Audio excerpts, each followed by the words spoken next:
ভগবান যদি আমাদের কাছে এসে বলে, বলো ভক্ত তোমার মনে কি বাসনা, আমরা কি চাইবো? এই জগতে যার যেটা এখনো হয়নি, পূর্ণ হয়নি, আমরা সেটা চেয়ে বসবো, তাই তো? কারোর একটা ভালো বৌমা চাই, কারোর একটা নাতি চাই, কারোর বাবা ছেলের চাকরি চাই, তাই তো মা?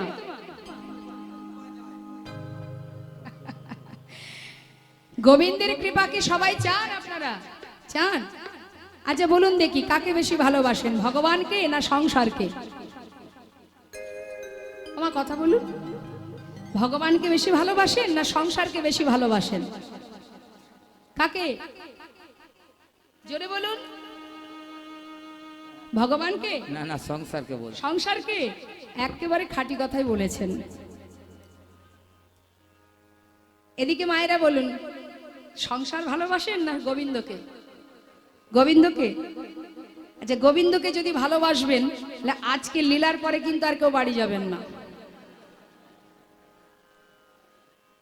যারা প্রকৃত ভগবানকে ভালোবাসে তারা সংসারে কেউ নেই। যেমন সরগোস্বামী ছেড়ে চলে গেছে, যেমন লালাবাবু জগৎ শেঠ ছেড়ে চলে গেছে, হরিদাস ঠাকুর চলে গেছে। প্রকৃত যদি ভগবানকে কেউ ভালোবাসে সে সংসারে থাকতে পারবে না। আমরা ভগবানকে যতটুকু ভালোবাসি তার থেকে বেশি ভালোবাসি সংসারকে। নিতাই গৌর হরি বল। যার কারণে সংসার ছেড়ে কোথাও আর যেতে ভালো লাগে না। অত সহজ নয় মা। তৃণাদপি শুনেছেন তরুরিব সহিষ্ণু না, অমানের মানদেন কীর্তনীয় সদা হরি। ভগবানের ভক্ত হতে গেলে যুগ যুগ ধরে যারা যোগীমণি ঋষি সাধনা করছে তারা ভগবানের চরণ পাচ্ছে না, আর আমি মায়ার বালিশ মাথায় দিয়ে মনের সুখে ঘুমিয়ে আছি, আমি কি করে ভক্ত হতে পারবো? অত সহজ নয়। বৈষ্ণব হতে বড় মনে ছিল সাধ, তৃণাদপি শ্লোকের সামনে আমি পড়ে গেলাম বাদ। বলো, নত হতেই শিখলাম না। সবার আগে নত হও, ভিতর থেকে হিংসা দূর করো। আমাদের প্রত্যেকের মধ্যে হিংসা বিরাজ করে আছে। কারোর একটু যদি অর্থ হয় আমার সহ্য হবে না, কারোর যদি ভালো হয় আমার ভালো লাগবে না, হিংসা শুরু হয়ে যাবে। হ্যাঁ, তা এই হিংসা যত সময় এখানে আছে তত সময় ভক্তি বিরাজ করবে না। হিংসা ছিল কার? মহাভারতে দুর্যোধনের, তাই না? বিনা যুদ্ধে নাহি দিব সুচক্রমেদিনী। হিংসা ছিল, যার কারণে তাকে শেষে গিয়ে পরাস্ত হতে হয়েছিল। অত সহজ হিংসা ছিল না কার? পঞ্চ পাণ্ডবের। হে দয়াময়, কিছুই থাকুক বা না থাকুক, শুধুমাত্র যেন তুমি আমাদের সঙ্গ ছাড়া করো না। আমরা সব হারিয়ে সব ফেলে থাকতে পারবো, তোমায় ছেড়ে থাকতে পারবো না। একবার ভেবে দেখুন, যখন হস্তিনাপুরে রাজা হলো ধর্মরাজ যুধিষ্ঠির, মাতা কুন্তিকে ডেকে বললেন কৃষ্ণ, পিসিমা তোমার ছেলে হস্তিনাপুরে রাজা, এবার আমায় বিদায় দাও, আমি চলে যাই। কুন্তি পিসিমা মনে মনে ভাবলেন, কৃষ্ণ আমাদের ছেড়ে চলে যাবার সময় প্রতিদিন যাবার আগে বলতো পিসিমা আমি আসি, কিন্তু আজ বলছি আমি যাই। যাই কথার অর্থ সে আর আসবে না। তাহলে কি কৃষ্ণ আর কোনোদিন আসবে না? গোবিন্দ বলে উঠলেন, পিসিমা বিদায় নেবার আগে তোমাকে আমি বর দেব, যা খুশি তুমি চেয়ে নাও, বলো কি চাই। কুন্তি পিসিমা চেয়েছিলেন কি জানেন মা? সারা জীবন তো কষ্ট পেয়েছেন, সারা জীবনে নিজের 5 পুত্রকে নিয়ে বনে বনে কাটিয়েছেন। এত কষ্ট এত যন্ত্রণার পর তার পুত্র হস্তিনাপুরে রাজা হলো, তখনই ভগবানের কাছে চেয়ে বসলেন, কৃষ্ণ যদি বরই তুমি দেবে তবে এই বর দিয়ে যাও, আর যে কদিন এই ধরাতে বাজবো জগতে যত আছে কষ্ট দুঃখ যন্ত্রণা বেদনা সবটুকু তুমি আমায় দিয়ে যাও। হরিবল হরিবল। কেন জানো? এতদিন দুঃখ ছিল, যন্ত্রণা ছিল, কষ্ট ছিল, তুমিও আমাদের সঙ্গে ছিলে। আজ সুখের নাগালে পাওয়া মাত্রই তুমি আমাদের ছেড়ে চাই না কৃষ্ণ, এমন সুখ চাই না। পাশে ভীম দাঁড়িয়ে আছে। ভীম বলছে, মা, সারা জীবনই তো তোমাকে নিয়ে বনে বনে কাটালাম, এত কষ্ট পেলাম, এত দুঃখ পেলাম, এত যুদ্ধ হলো, অবশেষে দাদা রাজা হলো। সুখের নাগাল পেতে না পেতেই তুমি আবার কেন দুঃখ চাইছো মাগো? তোমার কি স্বাদ মেটেনি? মা বললেন, ওরে ভীম, যে কৃষ্ণের জন্য আজ এই স্বাধীর সোনার সিংহাসন তুই পেলি, আজ যদি সেই কৃষ্ণ চলেই যায়, তাহলে এই স্বাদের সিংহাসনের আমার কোনো প্রয়োজন নেই। যুধিষ্ঠির, সিংহাসন ছেড়ে নেমে আয়। যে সিংহাসনে বসলে কৃষ্ণ হারা হতে হয়, সে সিংহাসন আমি চাই না। বলুন দেখি, সারা জীবন কষ্টের পরেও শেষ জীবনে এসে যেই না সুখ পেল, আবার দুঃখ চেয়ে নিল। কেন? যাতে কৃষ্ণকে হারাতে না হয়। হরি, একটিবার দাঁড়াও দয়াময়, চলে যাওয়ার আগে একটি কথা শুনে যাও প্রভু। আমি তো তোমার জন্য সঞ্চয় করেছিলাম, আমার জন্য নয়। এর জন্য তুমি চিরতরে আমায় ফেলে চলে যাচ্ছ গৌরহরি। তবে তুমিও শুনে রাখো, এই অগ্রদ্বীপের মাটিতে দাঁড়িয়ে আমিও প্রতিজ্ঞা করলাম, ও দয়াময়, আজ তুমি চলে যাচ্ছ তো চলে যাও, আমি চাই না তোমায়, আমি তোমার সঙ্গী হতে চাই না, তুমি চলে যাও। তবে যাওয়ার আগে একটা কথা শুনে যাও, যদি আমি মনে প্রাণে তোমাকে ডেকে থাকি, যদি আমি তোমায় ভালোবেসে থাকি, আমার বলতে যা কিছু যদি তোমার চরণে সঁপে দিয়ে থাকি, আজ তুমি চলে যাচ্ছ, যাও, ফিরে তোমাকে আসতেই হবে, আসতেই হবে। তোমার এক পক্ষকালের মধ্যে তোমাকে আমার কাছে আবার ফিরে আসতে হবে। চলে যাও, আমি চাই না দয়াময়, আমি চাই না তোমার সঙ্গী হতে, তুমি চলে যাও। প্রভু চলে গেলেন। ধুলায় গড়াগড়ি দিয়ে কাঁদছে গোবিন্দ ঘোষ,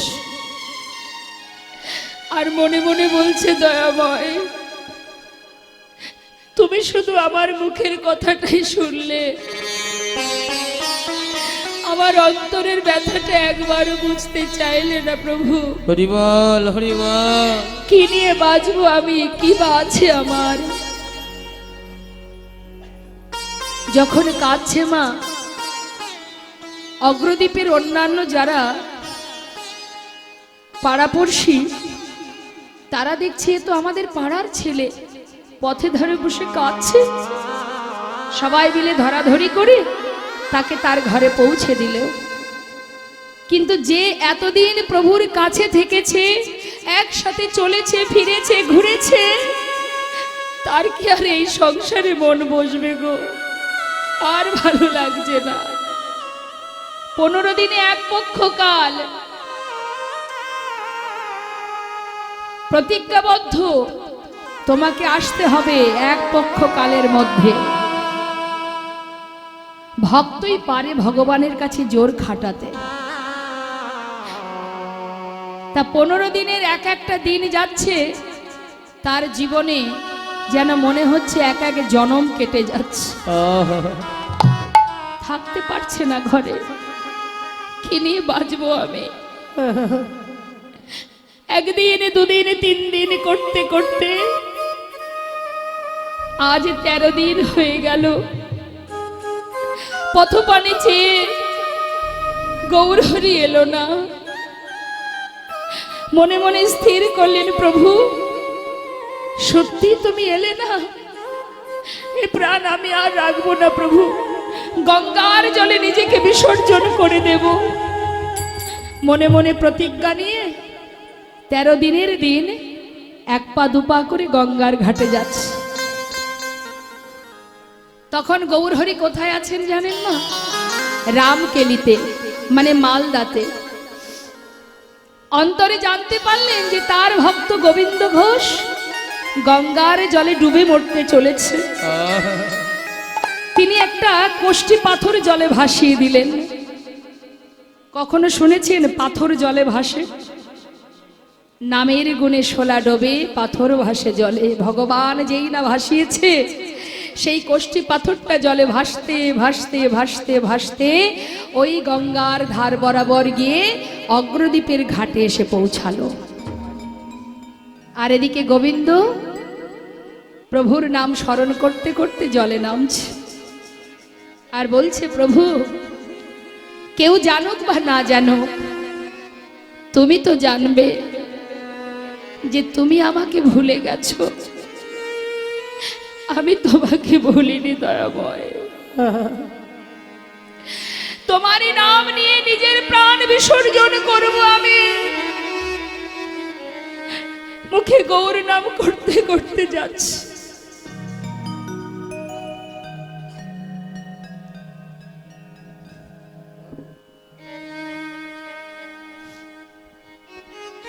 গাইতে গাইতে যাচ্ছে হরির চরণ স্মরণ।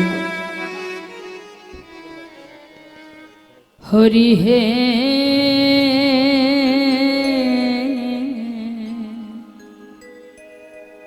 বলো আমার সেদিন কবে হবে, তোমার আশার আশে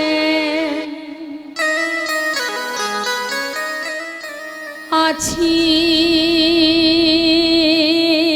বসে, তোমার আশার আশে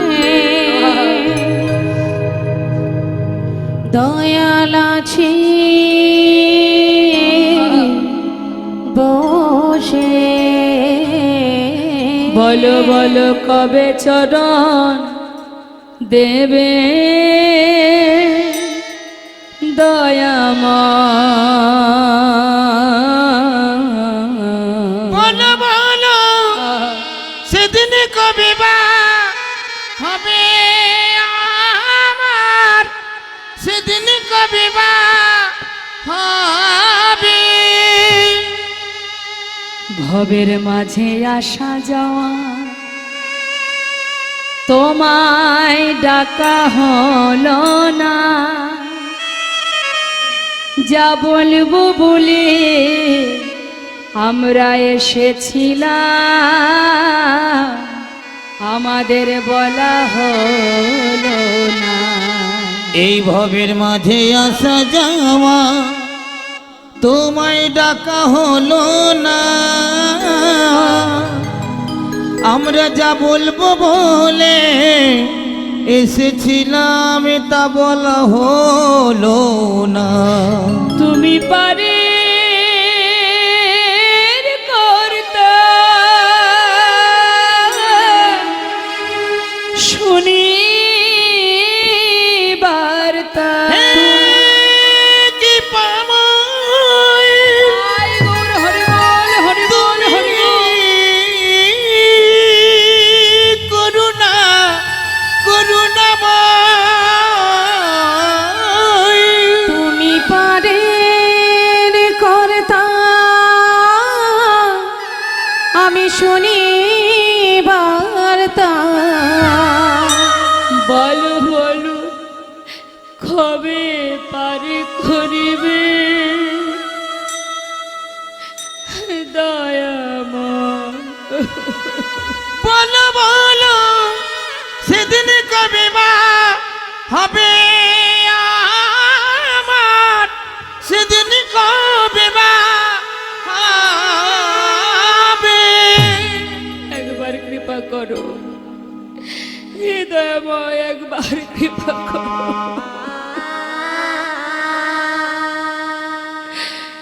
এক পা দু পা করে জলে নামছে।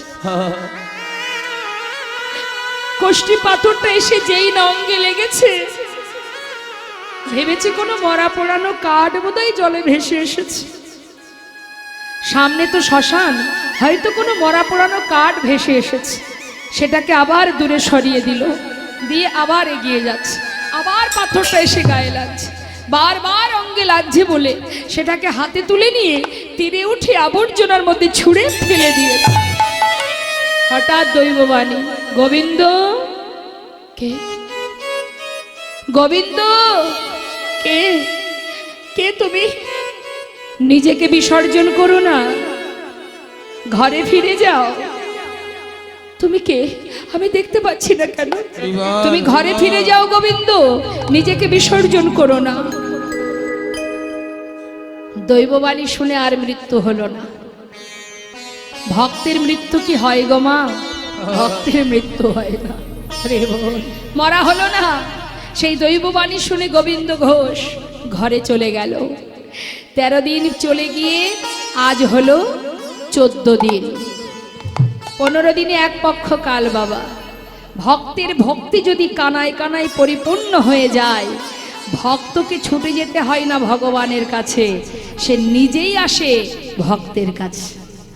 ওই রামকেলি থেকে প্রভু আমার ভক্তগণকে নিয়ে আবার ফিরে এসে ওই অগ্রদ্বীপে গোবিন্দ ঘোষের ঘরের সামনে এসে দাঁড়ালেন।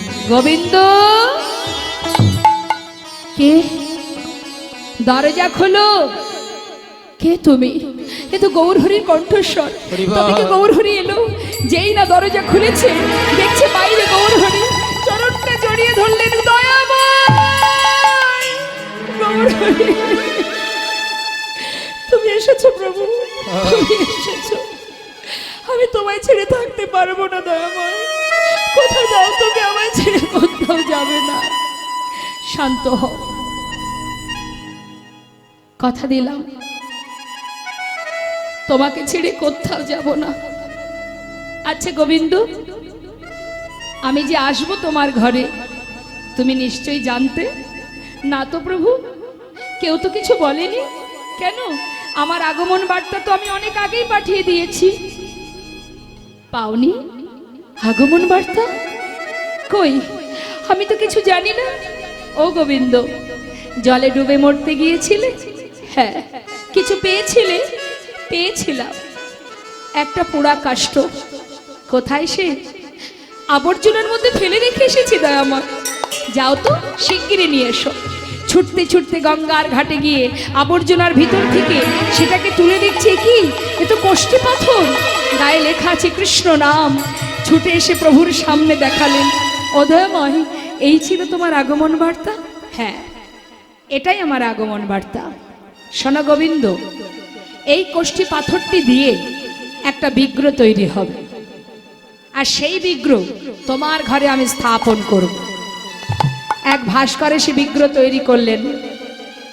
সেই বিগ্রহ তৈরি হবার পর স্থাপন করে প্রাণ প্রতিষ্ঠা করে গৌরহরি নাম দিলেন গোবিন্দ। আজ থেকে তোমার ঘরে এই বিগ্রহের নাম গোপীনাথ। নিতাই গৌরহরি। প্রতিদিন ভিক্ষা করবে, সঞ্চয় করে রাখবে না, যা পাবে পুরোটাই সেবায় দিয়ে দেবে। আরো বলি শোনো, অগোবিন্দ, তোমার তো একা একা ঘরে ভালো লাগবে না, তুমি একটা বিবাহ করো। কেন বলুন তো এই কথাটা বললেন মা? এতদিন তো ভক্তকে এত পরীক্ষা হলো, এখনো পরীক্ষা শেষ হয়নি, এবার সংসার দিচ্ছে। বিবাহ করো, বিবাহ করে দুজনে গোপীনাথের সেবা দেবে। তোমাদের সেবা দেখে এই গোটা অগ্রদ্বীপবাসী সেবা শিখবে। আর আমি এবার যাই। কি বললে তুমি? তুমি চলে যাবে? এই তো তুমি বললে তুমি আমায় ছেড়ে যাবে না, আবার তুমি চলে যেতে চাইছো? কি মনে করেছো তুমি আমি কিছু বুঝি না? আমি তোমায় ছাড়বো না। হাতটা ধরে প্রভুকে নিয়ে ঘরের ভিতরে রেখে দরজাটা বন্ধ করে দিয়ে শিকল তুলে দিলেন। থাকো তুমি ঘরে, আমি তোমায় ছেড়ে থাকতে পারবো না।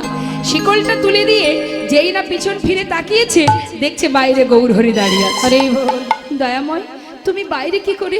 আমি তো তোমাকে ঘরের ভিতরে। আবার দরজা খুলেছে, খুলে কি দেখছে? দেখে ঘরে গোরা বাইরে গোরা ঘরে নিতাই গোরা গৌর হরি বল। বাইরে দেখে গোরা। ঘরে গোরা বাইরে গোরা দেখে ঘরে গোরা বাইরে আমি গোরা। কি দেখিলাম ঘরে গোরা বাইরে আমি গোরা কি দেখিলাম কি দেখিলাম ঘরে গোরা বাইরে গোরা গৌর হরি বল, গৌর হরি বল। ঘরে গোরা বাইরে গোরা আমি কি দেখিলাম কি দেখিলাম ঘরে গোরা বাইরে দেখে ঘরে গোরা বাইরে গোরা। গোবিন্দ, তোমাকে কথা দিয়েছি তোমায় ছেড়ে যাব না, তুমি বিশ্বাস করতে পারলে না। শোনো গোবিন্দ, আমাতে আর গোপীনাথে একই অঙ্গ হয়, গোপীনাথের সেবা দিলে আমি পাইব নিশ্চয়। গোপীনাথের সেবা দিলে আমি পাইব নিশ্চয় আমাতে আর গোপীনাথে অভেদ জানিও, শুদ্ধ ভক্তিতে গোপীনাথের সেবা যে করিও। শুদ্ধ ভক্তিতে গোপীনাথের সেবা যে করিও। গোপীনাথের সেবা দিলে সেই সেবা আমি পাবো। কেমন? এবার আমাকে বিদায় দাও দয়াময়। তুমি কোথায় যাবে? আমি কোথায় যাব জানো? আমার মন মানে না, আমি যাব বৃন্দাবনে। আমার মন মানে না যাব বৃন্দাবনে আমার মন মানে না, যাব বৃন্দাবনে। আমার মন মানে না যাব বৃন্দাবনে।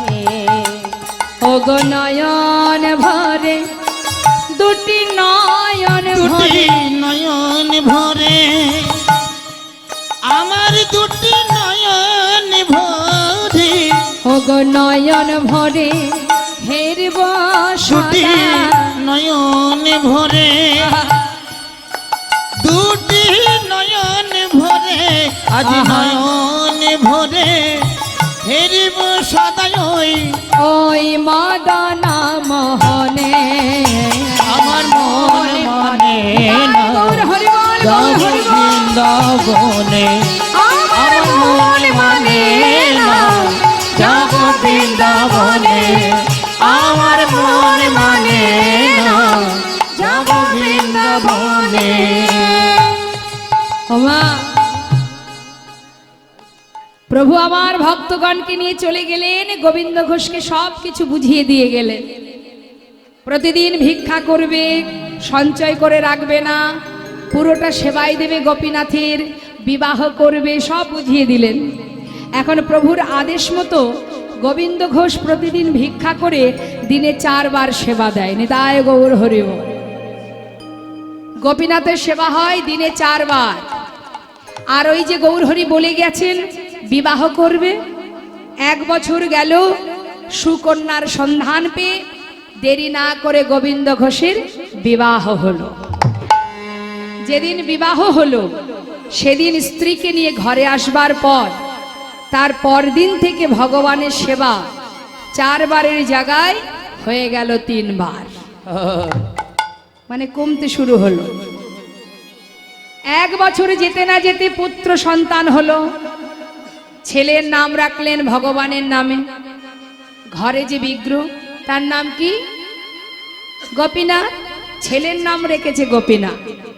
নিজের স্ত্রীকে বলছে, মাধবী, যেদিন আমার অন্তিম সময় আসবে সেদিন যদি আমি সবাইকে ভুলে যাই, নিজের ঔরসযত সন্তানের নাম তো ভুলবো না, তাই ছেলের নাম থাক ভগবানের নামে।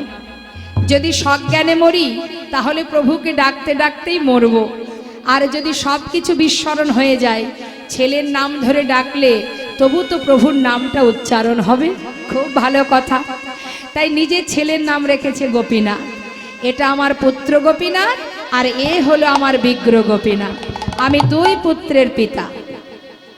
তা যেদিন সন্তান ঘরে এলো সেই দিন থেকে ভগবানের সেবা আরো একবার কমে গেল। 4 বারের জায়গায় এখন হয়ে গেল দিনে 2 বার। সংসার বড় হয়েছে না? দেখবেন আমাদের যখন কিচ্ছু থাকে না মা, তখন ভগবানই আমাদের সর্বেশ্বর হয়, তিনি ছাড়া আমাদের আর কেউ থাকে না। যখন ভগবান একটা একটা করে মনোবাঞ্ছা পূর্ণ করতে থাকে, টাকা পয়সা বিষয় সম্পদ ছেলে মেয়ে ইত্যাদি ইত্যাদি, তখন তাদের চিন্তা করতে গিয়ে আমরা ভগবানকে দিনে একবার যে সেবা দেব সেই সময়টুকু আমাদের হয়। অনেকেই বলে দেখবেন সময় কখন, তার সেবা দেব সময় কখন। বাড়ির ছোট ছোট মেয়ে থাকলে তাদেরকে বলি, হ্যাঁ রে বাবা, তুই যদি স্কুলে যাস, স্কুলে যাওয়ার আগে একটু ঠাকুর ঘরে ঠাকুরের সামনে একটা থালাতে গ্লাসে জল দিয়ে থালাতে একটা বাতাসা কি 2টো বাতাসার একটা তুলসী পাতা দিয়ে যা। আমার বাবা সময় নেই, নিতাই গৌর হরি বল। বলি না মা, বাচ্চাদের দিয়ে তাড়াতাড়ি কাজটা করে নি, সময় কোথায়? সারা দিন এদিক ওদিক সেদিক সংসারে ত্রিতাপ জ্বালা, এই জ্বালার দিকে ছুটবো না ভগবানের সেবা দেব? কিন্তু যখন কিচ্ছু থাকে না আমাদের, তখন দেখবেন গোবিন্দ ছাড়া আমাদের জীবনে আর কেউ থাকে না। কৃষ্ণ কৃষ্ণ কৃষ্ণ কৃষ্ণ।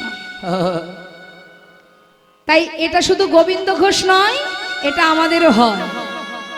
এখন হলো কি, প্রভু দেখলেন ভক্ত মায়ার বাঁধনে এমন ভাবে আবদ্ধ হয়েছে, দিনে দিনে ভগবানকেই ভুলে যাচ্ছে। তা মায়া আমি যেমন দিয়েছি তেমন মায়া আমি কাটিয়ে নেব। তা কিভাবে কাটাচ্ছে মা? একদিন ভিক্ষা করে এসে ঘরে ফিরে নিজের স্ত্রীকে ডাকছে, মাধবী,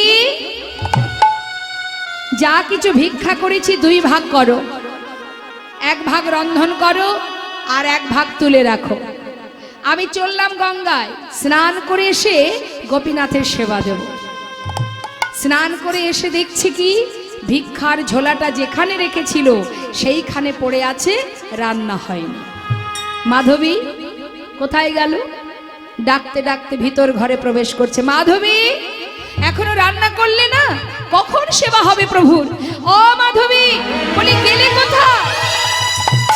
ডাকতে ডাকতে ঘরের ভিতরে প্রবেশ করে দেখছে বিগ্রহ গোপীনাথের চরণে তার স্ত্রী মাধবী উপুড় হয়ে পড়ে আছে। মাধবী, এখন কি গোপীনাথের চরণ ধরে পড়ে থাকার সময়? কত বেলা হয়ে গেল, রন্ধন করবে, সেবা দেবে, তারপরে যা খুশি তাই বলো, ওঠো ওঠো শিগগিরই ওঠো। কিন্তু সাড়া দেবে কি করে? দেহে তো আর প্রাণ নেই। মাধবী, এত করে ডাকছি তুমি শুনতে পাচ্ছ না? কি হলো তোমার? কোনো উত্তর নেই। বারবার ডাকা সত্ত্বেও সাড়া পাচ্ছে না। 1 পা 2 পা করে কাছে গিয়ে মাধবীর অঙ্গখানি যে স্পর্শ করেছে, দেখছে মাধবীর রসার দেহ। চিৎকার করে উঠেছে, মাধবীকে বুকে জড়িয়ে ধরে,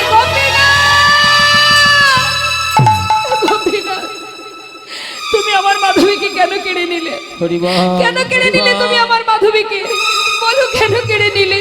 কি অপরাধ করেছে আমার মাধবী? এরকমটা আমরাও বলি না মা? আমাদের জীবনে যদি কোনো দুঃখ আসে আমরাও বলি, কেন তুমি কেড়ে নিলে? কেন তুমি এই কষ্ট দিলে? কেন তুমি দুঃখ দিলে? গোবিন্দ ঘোষ যখন নিজের স্ত্রী মাধবীকে বুকের মধ্যে জড়িয়ে ধরে কাঁদছে যে আমার মাধবীকে কেন কেড়ে নিলে, পাড়াপড়শি ছুটে এসেছে। গোবিন্দ ঘোষের মাথায় হাত দিয়ে সান্ত্বনা দিয়ে বলছে, শান্ত হও গোবিন্দ, দেখো যে দিয়েছে সেই তো নিয়েছে, তোমার আমার তো কোনো হাত নেই। তোমার মাধবী হলে তোমায় ছেড়ে যেত না, তোমার তো নয়। যে পাঠিয়েছিল সেই নিয়েছে, কেঁদো না। দেখো তোমার একটা সন্তান আছে, তুমি তাকে নিয়ে সংসারে ভালো থেকো, সুখে থেকো। পাড়াপড়শি কি করে মা? কারোর কোনো বিপদ হলে সবাই ছুটে এসে সান্ত্বনা দেয় তো। তা সেই সান্ত্বনা পেয়ে গোবিন্দ ঘোষ আর কিছু বললেন না। তিনি কি করলেন? নিজে হাতে তার স্ত্রী শেষকৃত্য করলেন। করবার পর সংসারে রইল কে? তার একমাত্র সন্তান। বয়স খুবই কম, 5 বছরের শিশু। ছোট্ট ছেলেটাকে নিয়েই তার দিন কাটে। প্রতিদিন ভিক্ষা করে আর সন্ধ্যাবেলা ঘরে ফিরে এসে সন্তানকে নিয়ে সারা রাত কাটিয়ে দেয়। 5 বছরের ছোট্ট ছেলে নিজের মা বাবাকে চিনতে শেখে। হঠাৎ একদিন ছোট্ট ছেলেটি বাবার কোলে বসে জিজ্ঞাসা করছে, বাবা, এই জগতে সকলেরই মা আছে, আমার মা কোথায়? বলে উঠলেন গোবিন্দ ঘোষ, গোপীনাথ, আমি তো আছি, তুই তুই দুঃখ করিস না, আমি তো আছি বাবা, আমি তোর কোনো কষ্ট রাখবো না, দেখিস তোর কোনো দুঃখ রাখবো না, আমি তো আছি, আমি তোর মা, আমি তোর বাবা। ছোট্ট সন্তান বাবার এই কথাটাকে কিছুতে মানতে পারে না। বাবা, সন্ধ্যাবেলা আমার বন্ধুরা মায়ের কোলে করে ঘরে ফেরে, আর আমি প্রতিদিন একা একা পায়ে হেঁটে ঘরে আসি। আমার মা তো কোনোদিন আমাকে কোলে করে আদর করে না, আমার মা তো আমাকে খাওয়ায় না, ঘুম পড়ায় না, বলো না বাবা আমার মা কোথায়? বারবার যখন এমন কথা জিজ্ঞাসা করে, একদিন সহ্য করতে না পেরে বলে উঠলেন গোবিন্দ ঘোষ, তুই মায়ের কথা জানতে চাস? তবে যা, ওই মন্দিরে যে দাঁড়িয়ে আছে ওর কাছে গিয়ে জিজ্ঞাসা কর তোর মা কোথায়। 5 বছরের ছোট্ট শিশু প্রভুর কথা, বাবার কথা শুনে মনে মনে ভাবলো, তাহলে বোধহয় গোপীনাথই জানে আমার মা কোথায়। ঠিক বাবা যখনই গঙ্গায় স্নানে চলে গেল, সেই সময় 1 পা 2 পা করে মন্দিরে ঢুকেছে। বিগ্র গোপীনাথের সামনে বসে পুত্র গোপীনাথ করজোড়ে বলছে, গোপীনাথ, আমার বাবা বলল তুমি নাকি জানো আমার মা কোথায়, বলো না গোপীনাথ আমার মা কোথায়? ও গোপীনাথ, একটিবার বলো না মা কোথায়? হরিবল হরিবল। বলে দা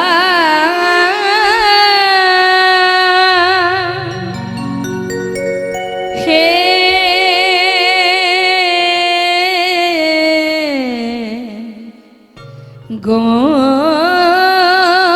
গোপীনাথ,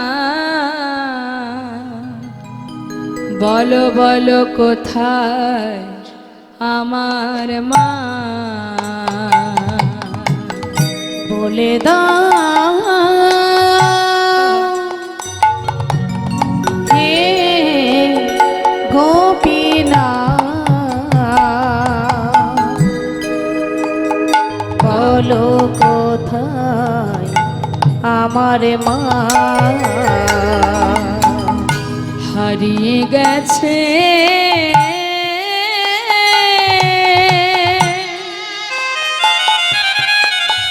মা যে আমার, আমি খুঁজে পেলাম না, না না। বলো বলো কোথায় আমার মা? বলে দাও হে গোপীনাথ, বলো কোথায় আমার মা? ডাকি আমি মা মা বলে,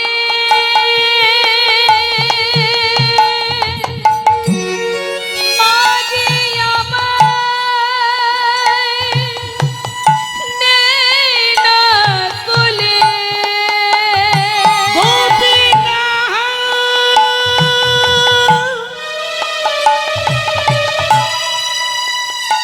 তুমি আমায় বলে দাও,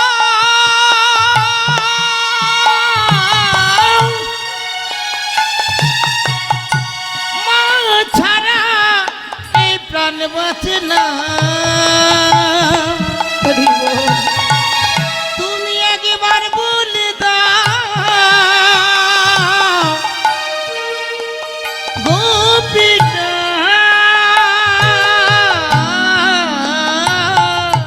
ডাকি আমি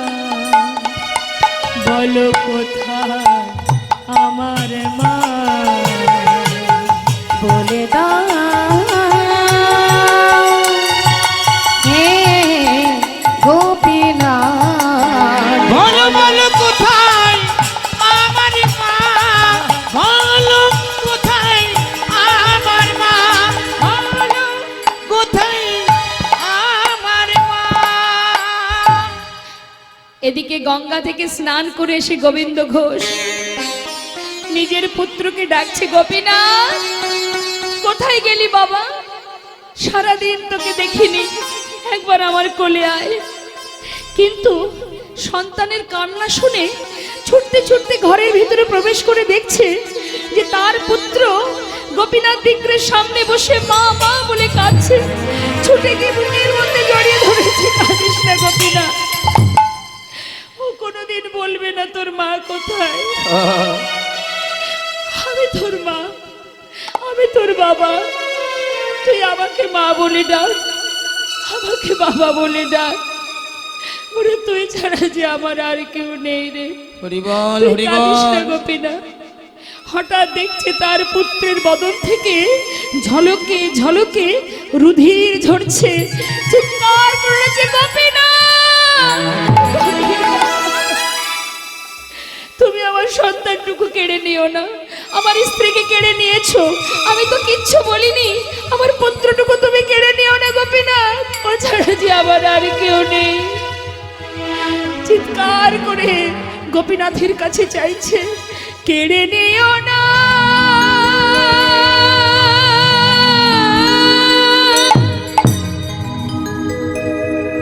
প্রভু গো,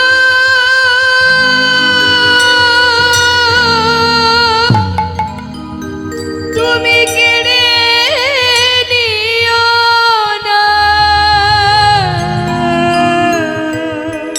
তুমি যে ব্যথা রে কেড়ে নিও না গোপীনাথ, আমায় ব্যথা দিও না। ফিরিয়ে দাও আমার সন্তানটুকু, ফিরিয়ে দাও। ও গোপীনাথ, আমি তো কোনোদিন বলিনি আমার সংসার দাও, আমার স্ত্রী দাও, আমার পুত্র দাও, আমি তো তোমার কাছে কোনোদিন কিছু চাইনি, তুমি তো নিজেই দিয়েছিলে।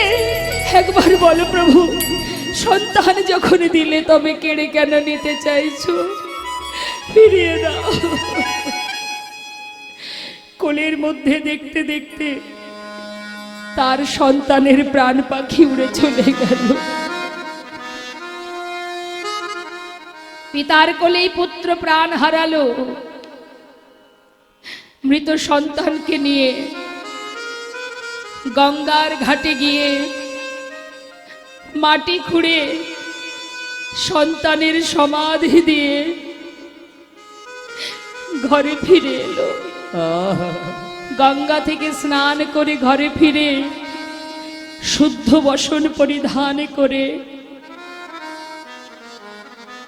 বিগ্রহ গোপীনাথের সামনে দাঁড়িয়ে বলে উঠল, এমন নিষ্ঠুর তুমি কি করে হলে দয়াময়? আমি তো তোমার কাছে কিছুই চাইনি, হরি বল, হরি বল। তুমি তো দিয়েছিলে, তবে কেন দিয়ে আবার কেড়ে নিলে? কি নিয়ে বাঁচবো আমি? বাবা বলে ডাকবার সন্তানটুকু তুমি রাখলে না, কে আর আছে আমার? কি নিয়ে বাঁচবো আমি? ঘরের মধ্যে শুধু ধুলায় গড়াগড়ি দেয় আর কাঁদে, হরি বল, হরি বল। আর নিজের পুত্রকে ডাকে, গোপীনাথ কোথায় গেলি বাবা? একবার ফিরে আয়, একবার বাবা বলে ডাক। ও গোপীনাথ তুই কোথায় রে? একবার ফিরে আয় বাবা। পাগলের ন্যায় ঘরের মধ্যে শুধু গড়াগড়ি যায় আর নিজের পুত্রকে ডাকে।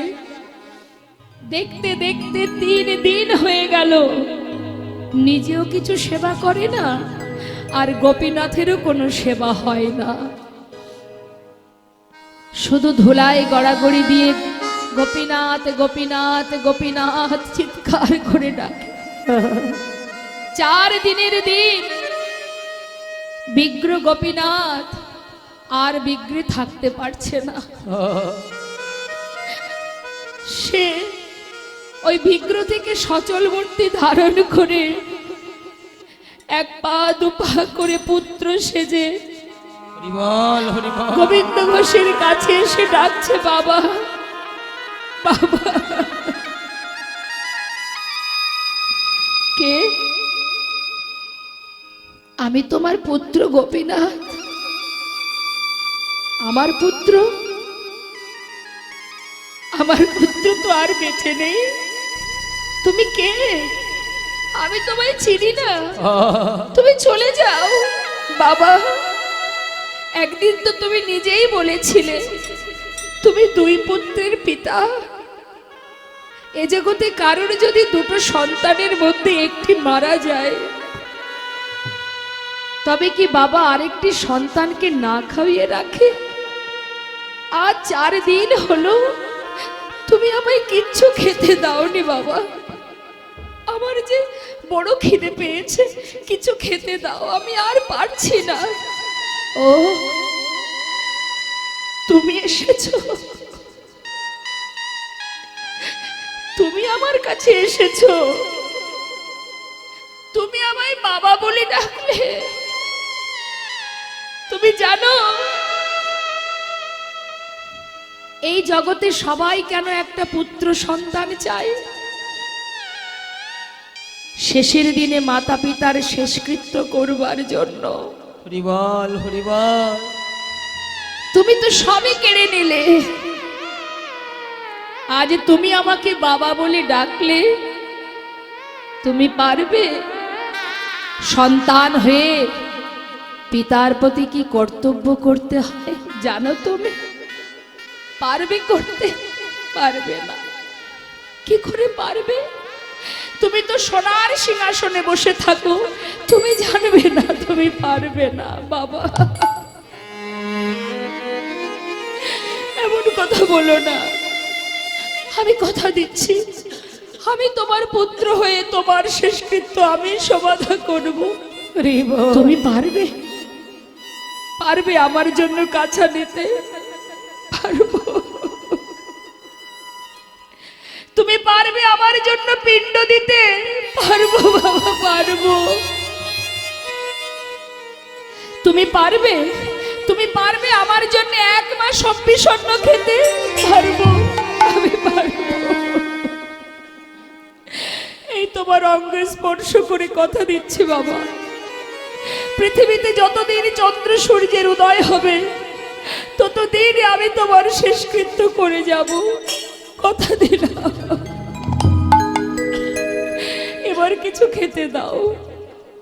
গোবিন্দ ঘোষ কয়েক বাড়ি থেকে ভিক্ষা করে এনে কোন রকমে রন্ধন করে প্রভুর সেবা দিয়েছে। এইভাবে বেশ কয়দিন চলে গেল।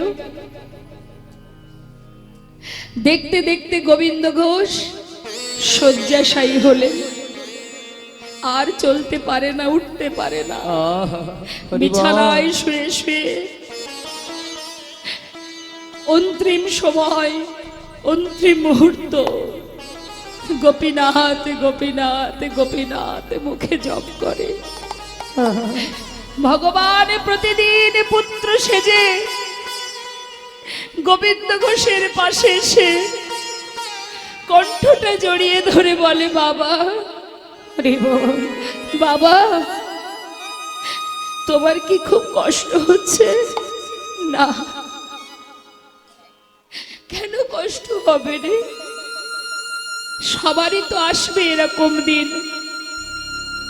প্রত্যেকটি জীবের জীবনে এমন দিন আসবে, সবাইকেই চলে যেতে হবে। বল, কষ্ট হবে কেন? ভগবান পাশে বসে চোখের জলে মুখ ভাসিয়ে কাঁদছে। বাবা, কি হচ্ছে তোমার? কিচ্ছু না। অন্তিম সময় এসেছে, যাবার সময় এসেছে আমার। গোপীনাথ, বলো বাবা, আমায় একটা কাজ করে দিবি? বলো বাবা। আজ কিন্তু আর মনে নেই যে ভগবান স্বয়ং যে পুত্র সে যে পাশে বসে আছে সেটা তার আর খেয়াল নেই। সব কিছু বিস্মরণ হয়ে গেছে, স্মরণে আসছে না কিছু। অন্তিম সময়, শেষ মুহূর্ত, ভেবেছে নিজের পুত্র। ও গোপীনাথ, আমাকে একটু চরণামৃত এনে দে না।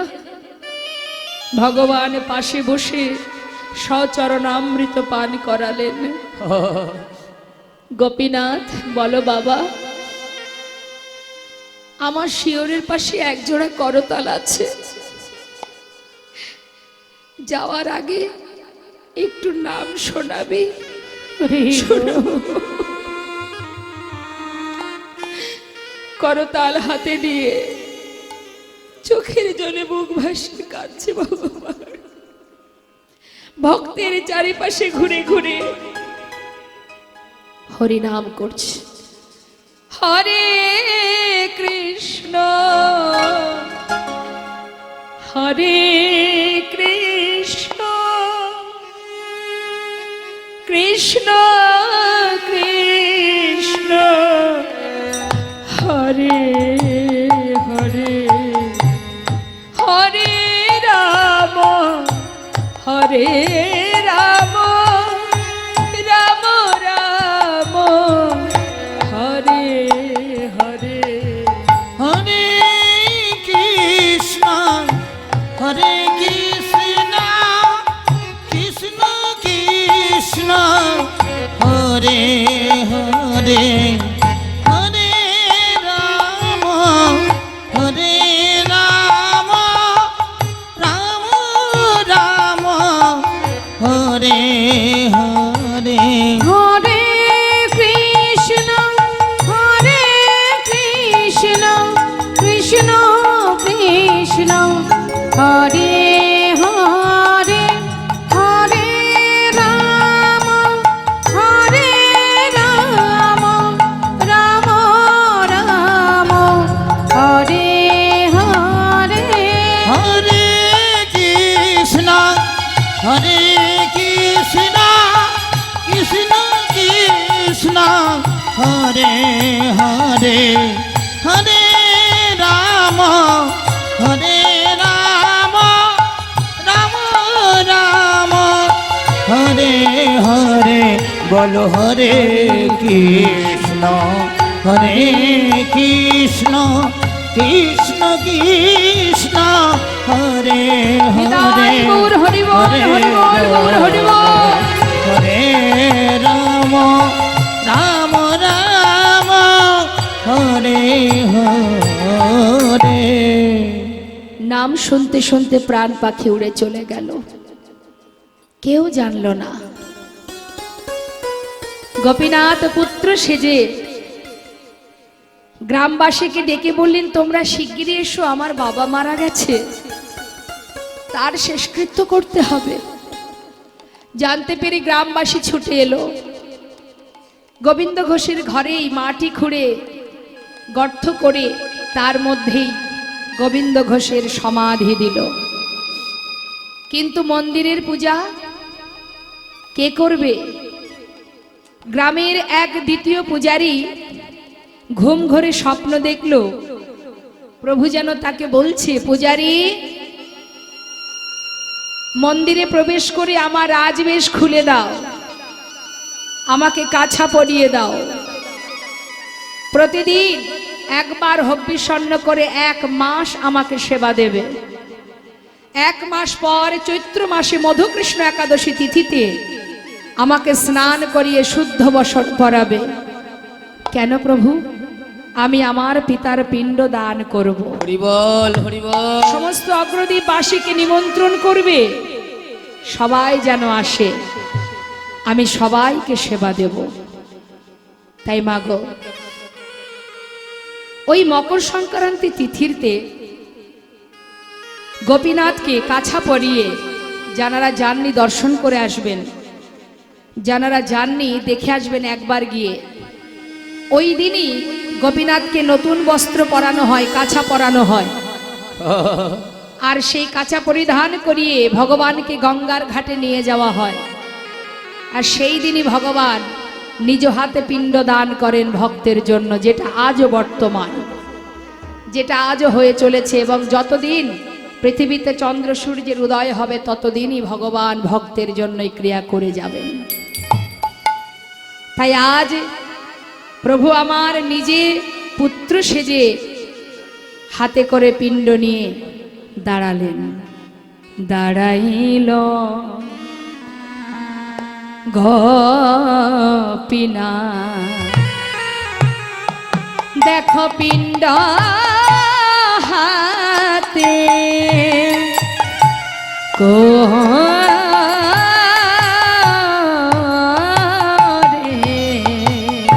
ওই দেখো দাঁড়াইল গোপীনা, পিতৃকার্য সাধিবারে ও গোপীনা পিণ্ড করে পিতৃকার্য সাধিবারে গোপীনাথ পিণ্ড করে। সে যে ভক্তেরি ভগবান, যে ভগতেরি আজ ভগবান, সে যে ভক্তেরি ভগবান, অগ ভক্ত বাঞ্ছা পূর্ণকারী।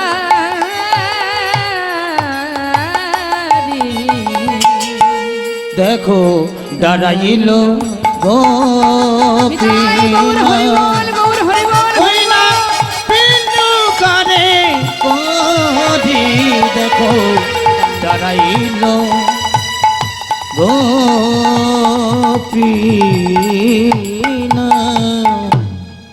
তাই তো মহাজন বললেন, যুগে যুগে তুমি এসেছ ধরাতে, রাখিতে তোমারি ভক্তির মা। ওই না যুগে যুগে তুমি এসেছ ধরাতে, রাখিতে তোমারি ভক্তির মা। হরে কৃষ্ণ কৃষ্ণ কৃষ্ণ হরে হরে, হরে রাম রাম রাম হরে বলো হরে। হরে কৃষ্ণ কৃষ্ণ কৃষ্ণ কৃষ্ণ হরে হরে, হরে রাম রাম রাম হরে হরে। লম্বিত ভুজ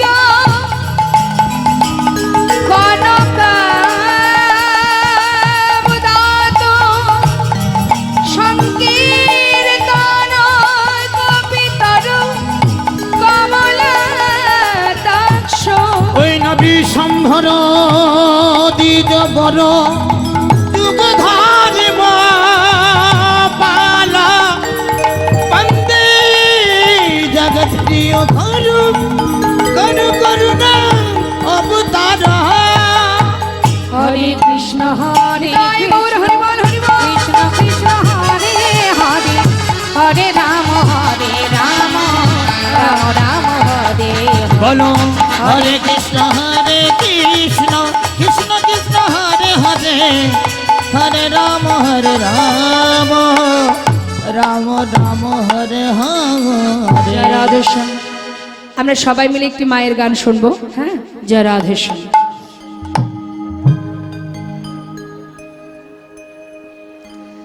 মা তোর চোখের কাজল সারা গায়ে মাখিয়ে দিলে কে, মাতর চোখের কাজল সারা গায়ে মাখিয়ে দিলে কে। মা, মায়েদের তো অনেক রূপ, তাই না? এখনো কখনো বা দুর্গা মূর্তি, কখনো চামুন্ডা, কখনো কালীমা। তাই ভক্ত বলছে, মা তোর অঙ্গে এত রূপ। আহা, এই তো দুর্গা গৌরী মা। গৌরী মায়ের গায়ের বরণ কেমন ফর্সা, আর কালীমা সেই একই তো মা। তাই বলছে ভক্ত, বল না মা তোর সারা গা কি করে কালি হয়ে গেল? হ্যাঁ, চোখের কাজল সারা গায়ে মাখিয়ে দিলে কে? মা তোর চোখের চোখের কাজল কাজল সারা গায়ে মাখিয়ে দিলে কে? সাজিয়ে দিলে শ্মশান মাতৃ চিতা, সাজিয়ে দিলে শ্মশান চিতা, ওরে সাজিয়ে দিলে শ্মশান মাতৃ চিতা, সাজিয়ে দিলে শ্মশান চিতা, বল মা ভস্য দিলে কে? তোরে মাখিয়ে দিলে কে?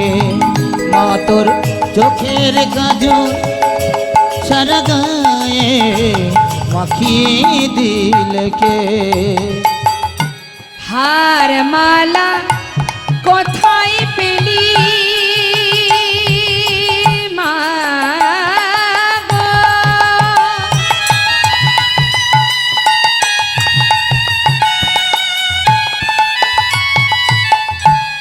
ও মা, হার মালা কোথায় পেলি?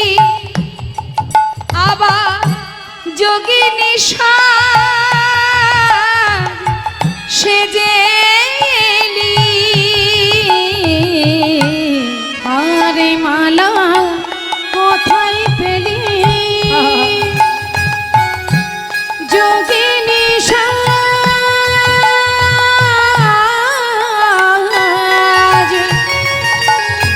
সেজে এলি। ও গো মা গো,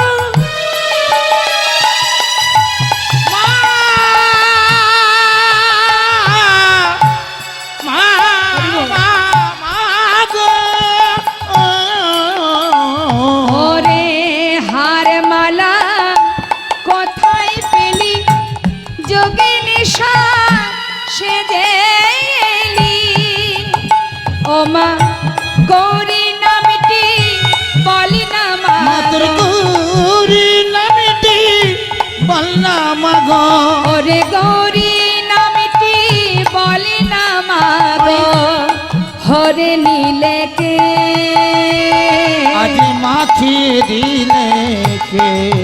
মা তোর চোখের কাজল সারা গায়ে মাখিয়ে দিলে কে?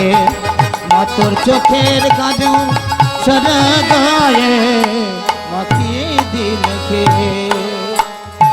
কালি সেজে কালো মেয়ে রবি যেন তার ধরে না। মা কালি সেজে কালো মেয়ে রূপে যেন তার ধরে না। জন্ম জন্ম দেখি তরে চোখের পলক পড়ে না। মা তোর চোখের পালা করে না। দেখে যারে পায়ের শোভা, অগপানয় যেন রক্ত যাবা। দেখে যাত পায়ের শোভা, পানয় যেন